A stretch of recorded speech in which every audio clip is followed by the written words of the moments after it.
자신의 장점 하나. 땡! 네, 장점은 없으신 걸로 하겠습니다. 네. 네.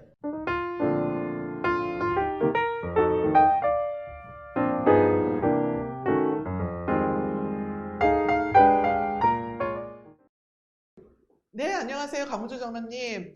얼마 전에 제가 이런 정말 귀한 책을 받았습니다. 도대체 무슨 마음을 먹고 이런 책을 쓰시게 됐을까요?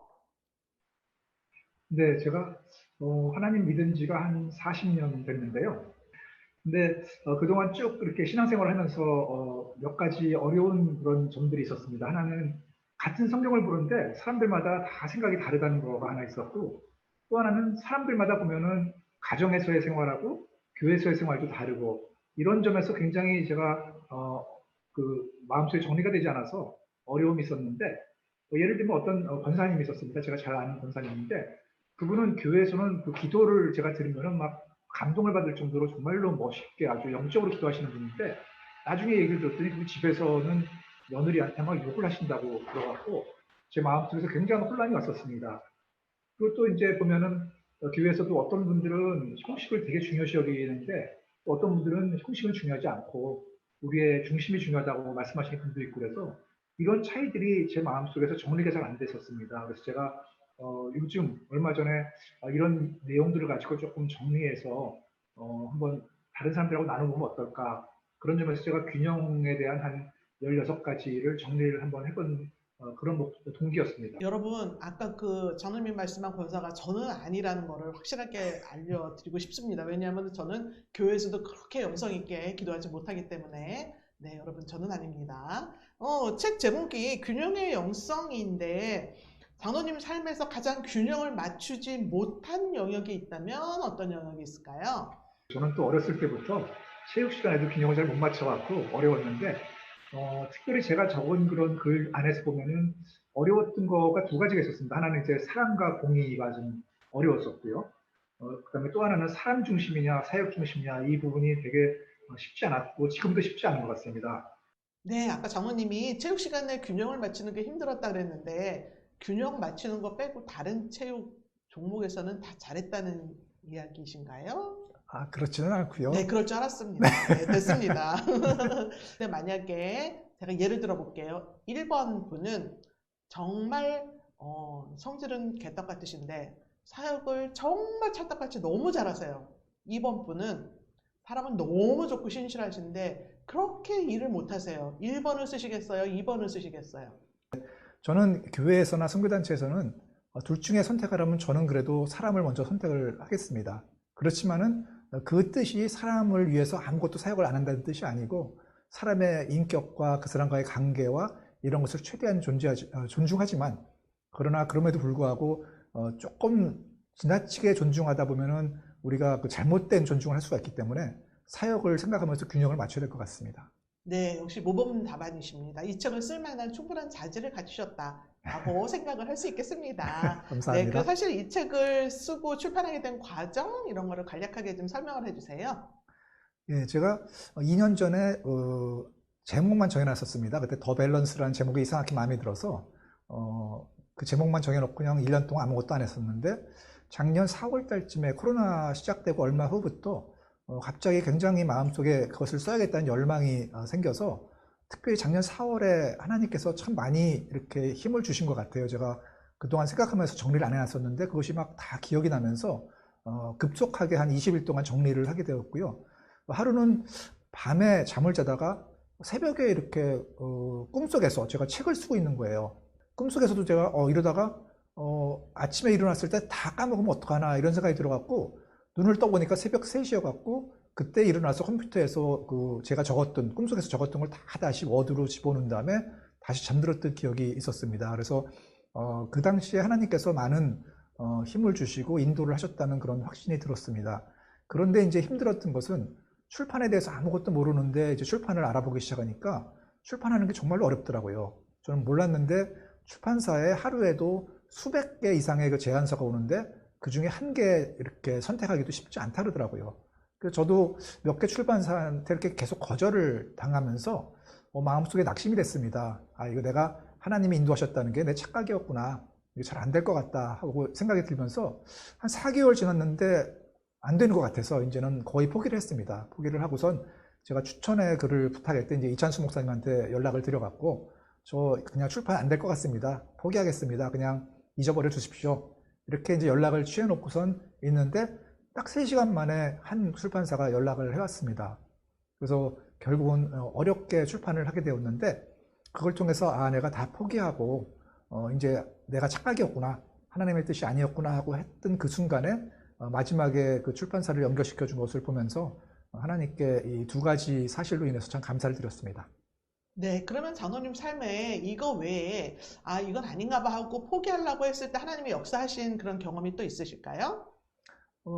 예, 뭐 회사 다닐 때도 많이 그랬었고 그 다음에 갑자기 생각이 안 나네요. 여기서 끊고 갈까요? 요거 그대로 꼭 써야 되는데 조건사님 요거 그대로 쓰세요. 네. 네. 그래서 이제 출판을 하셨는데 네네. 혹시 인세 같은 거는 받으셨나요? 아니요, 받지 않았습니다. 요새는 첫 번째 인쇄하고 나서는 돈을 안 주는 것 같습니다. 아, 그러면 이 판이 들어가야 이제 수입이 좀 생기는 거네요? 그런 것 같습니다. 지금 몇 권쯤 나갔어요? 아직 1판 다 안 팔렸습니다. 네. 네. 다 팔리고 2판이 돼서 인세가 들어오고 그걸로 우리가 다 같이 회식을 한번 할 수 있게 되기를 간절히 기도해 보겠습니다. 예, 아멘. 네. 그럼 장로님은 이 책을 쓰실 때 독자층 그 타겟하고 있는 그 독자층 어떤 사람들로 예상을 하시고 쓰신 거예요? 네, 아무래도 신앙의 균형에 대해서 이야기하다 보니까 초신자한테는 그렇게 적당하지 않은 것 같고요. 아무래도 신앙생활을 오래 한 분들 중에서 신앙에 대해서 많은 고민도 하고 갈등도 겪었던 그런 분들이 아마 제 책의 독자가 아닐까 생각됩니다. 그러면 그냥 개인적으로 믿음하고 사랑을 균형을 맞추기가 힘들 경우에 장로님은 본인이 믿음의 사람이 되기를 원하세요? 사랑의 사람이 되기를 원하세요? 제 생각에는 믿음의 사람이라 할지라도 사랑이 없을 수는 없다고 생각되기 때문에 올바른 믿음을 갖게 될 때는 사랑이 따라올 거라고 믿어지고요. 사랑도 올바른 사랑할 때는 믿음이 따라올 거라고 생각되기 때문에 결국은 둘 사이의 균형은 올바른 믿음과 사랑을 가지면은 어느 정도 해결이 되지 않을까 생각이 듭니다.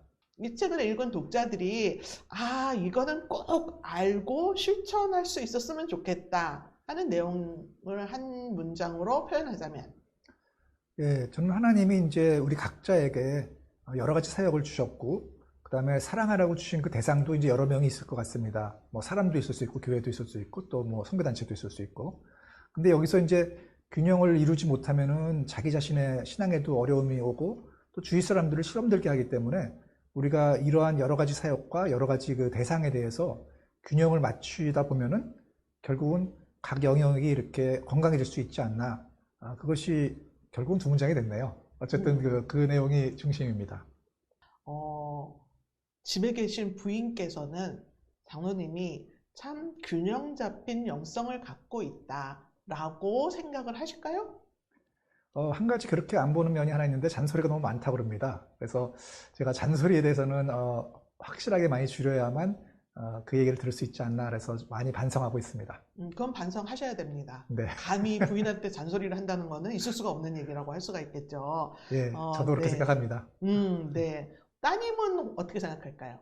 아빠를 볼 때 우리 아빠는 이런 면에서 균형이 조금 덜 잡혀 있어? 하는 부분이 혹시 있어요? 제 딸도 제 책을 읽어보더니 역시 비슷한 의견을 보였습니다. 다른 면에서는 저를 다 좋게 생각하면서도 잔소리는 확실하게 줄여야 된다는 얘기를 했기 때문에 제가 아내와 딸 둘 모두에게 원래는 동등하게 균형을 맞춰서 잔소리를 하려고 했는데 양쪽 다 잔소리를 줄여야겠구나 하는 것을 제가 깨달았습니다. 그래도 균등하게 잔소리 한다는 거는 뭐 그다지 나쁜 건 아니네요. 그쵸? 부인한테만 잔소리하고 딸한테는 절대로 잔소리 안 한다거나 그 반대이거나 그게 아니고 두 분에게 모두 다 잔소리를 한다는 거. 균형 잡힌 거죠. 나름대로. 근데 제가 딸을 조금 무서워하기 때문에 사실은 조금 더 아내한테 많이 하는 것 같습니다. 네. 그러면 부인은 안 무섭다는 얘기예요. 아직 젊으신 거예요. 조금 더 나이가 드시면 네. 부인이 세상에서 제일 무서워질 수 있습니다. 네. 물론 저 같은 부인은 빼고 말합니다. 네. 그래서 이제는 조금 스피디하게 진행하기 위해서 3초 땡 질문으로 들어갑니다. 질문 갑니다. 자신의 장점 하나. 땡! 네. 장점은 없으신 걸로 하겠습니다. 네. 네. 자신의 단점. 네, 가끔씩 우유부단할 때가 있다. 또 지금 죽으면 사람들이 장로님을 어떻게 기억을 할까요? 땡! 네, 듣기 싫은 겁니다. 예, 네. 어렵네요. 그렇죠? 자, 다음 질문 나갑니다. 오늘 친절한 행동을 몇 번 하셨습니까? 2개 했습니다. 네, 어떤 행동 하셨죠? 첫 번째는 오늘 이승혜 집사님을 삼각지역에서 픽업을 해서 같이 B까지 왔고요. 네. 그리고 오면서 또 그냥 오지 않고 과자를 하나 드렸습니다. 그렇게 두 그 가지입니다. 과자를 저는 안 준 걸로 분명히 네. 여러분에게 말씀드립니다. 이승혁 원사만 준 걸로. 네. 과연 그게 친절한 행동일까? 다른 사람은 안 주고 한 명만 준 게 친절한 행동일까? 잘 균형을 모르겠습니다. 잃었네요, 또. 균형을 제가. 잃었죠. 네. 네. 그래서 우리는 균형의 영성이라는 책을 꼭 읽어봐야 됩니다. 네, 다음 질문 갑니다. 나는 내 삶에 만족한다. 네, 만족합니다. 이유는? 다른 면은 만족하지 못하는 면도 있지만 그래도 하나님을 20살이라는 그래도 이른 나이에, 비교적 이른 나이에 알게 돼서 대부분의 인생을 하나님과 같이 살아왔다는 것에 만족합니다. 네. 다음 질문 갑니다. 지금까지 내 인생에서 원하는 중요한 것을 얻었다. 땡! 네, 이럴 때 네. 나는 나의 부인과 딸을 얻었습니다. 이게 정답입니다. 이 영상을 그렇군요. 부인과 따님이 굳이 안 보시기를 소망합니다. 가정에 분란이 있을 수 있습니다. 책에 보면 이제 성도들이 노래방을 가는 것이 옳은가에 대해서 잠깐 쓰셨는데 네. 장로님도 노래방을 1년에 몇 번을 가시나요? 최근에는 몇 년 동안 한 번도 간 적이 없었고요. 회사를 다닐 때 한 1년에 한두 번씩 간 적은 있었습니다. 네. 그러면 주로 부르시는 18번은? 18번은 기억이 잘 안 나네요. 이분이 이렇게 머리가 좋습니다. 제가 시키려고 여기도 써놨었거든요. 18번을 해보시죠. 진짜 노래를 잘하는지 알겠습니다 했는데 네, 이렇게 피해 가시는군요. 참. 자, 다음 질문 갑니다. 네. 이제 남은 삶이 있습니다. 우리가 앞으로도 이제 네. 재수 없으면 100세까지 살아야 되는 이제 그런 시대에 도착을 했는데 남은 인생의 꿈은 무엇일까요? 땡! 네, 꿈이 없으시답니다, 여러분. 가장 좋아하는 성경 구절은? 로마서 12장 1절 2절입니다. 네, 왜 좋아하시죠? 그 말씀이 세상과 나의 관계를 정확하게 규정해 줘서 그것이 제 마음속에 항상 담겨져 있습니다. 네, 세상과 나의 관계 조금 더 자세하게 설명을 해주시자면? 그러니까 세상을 가까이 하지 아니하고 그다음에 마음을 항상 매일 깨끗하게 해야만 우리가 산제사가 될 수 있기 때문에 그 말씀을 항상 기억합니다. 네, 감사합니다. 마지막 질문입니다. 요거는 제가 땡을 안 부릅니다. 나에게 비란. 네, 저에게 B는 삶의 동반자라고 생각합니다. 사실 그동안에 20년을 되돌아보면은 제가 20년을 더 넘게 보면 사실 교회도 제가 한국과 미국에서 한 7교회를 다녔었고 또 회사도 한 7번 정도를 옮겼는데 B만은 제가 한 번도 이렇게 바뀌지 아니하고 저와 같이 이렇게 오랜 세월을 같이 했기 때문에 또 앞으로도 아마 세상을 떠날 때까지 계속 같이 할 것이기 때문에 제 삶의 동반자라고 생각합니다. 나에게 이 인터뷰란? 즐거운 인터뷰였습니다. 정말요? 네. 네, 그러면 성공한 인터뷰라고 생각합니다. 네, 사회자가 훌륭하셔서 재밌었습니다. 이분이 이렇게 머리가 좋습니다. 원하는 답을 정확히 꿰고 있습니다. 정답의 사나이라고 할 수 있겠습니다. 네, 저는 한수경 권사이고 이상 강문종 장로님과 균형의 영성이라는 책에 대해서 이야기를 나눠봤습니다. 여러분, 감사합니다.